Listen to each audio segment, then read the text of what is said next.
This dirty dog here has a ridiculous amount of health and some pretty annoying mechanics, but we end up killing him anyway. Today I'm going to show you exactly how I beat him. What's up, Dungeon Crushers? Zealottin here, back with another Dungeon Crushers Soul Hunters video. Today we are taking on Karamal the Destroyer.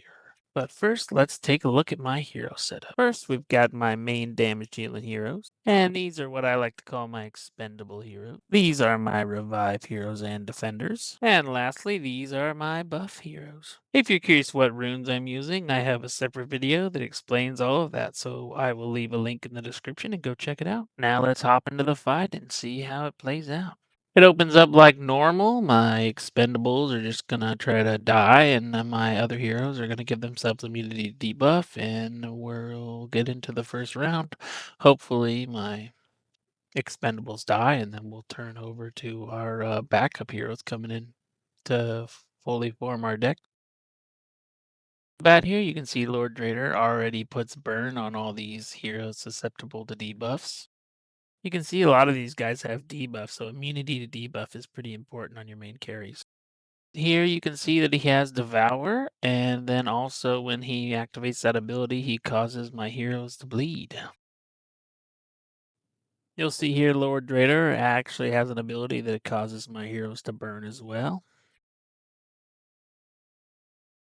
Throughout this entire fight, I'm going to have a mix of bleeding and burning and devouring, and I'm going to have to survive through it.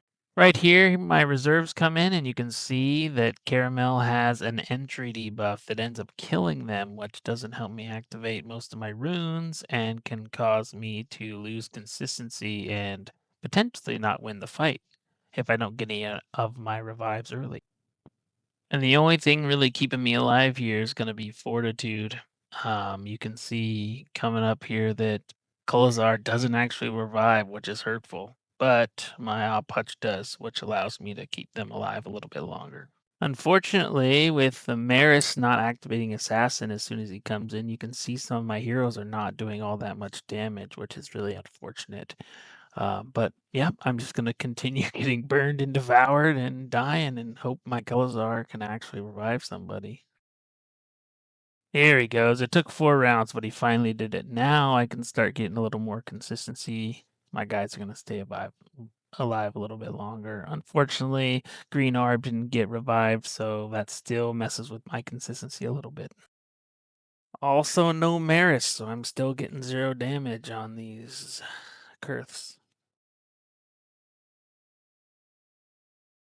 Finally, he revives Green Arb and Maris, so now I can start finally doing some damage, increase some ability proc, and start actually doing some stuff.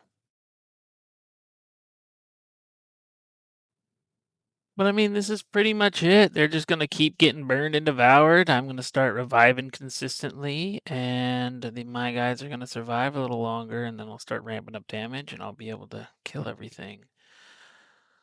But yeah, it's pretty much it. If you can survive the early on, early burns, early devours, and the debuff entry, you're in pretty good shape.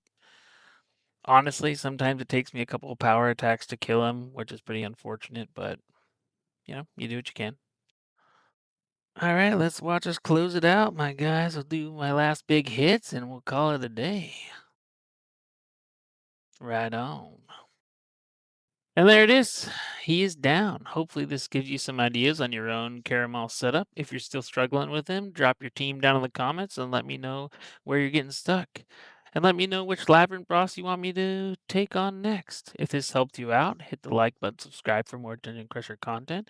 And as always, good luck crushing those dungeons.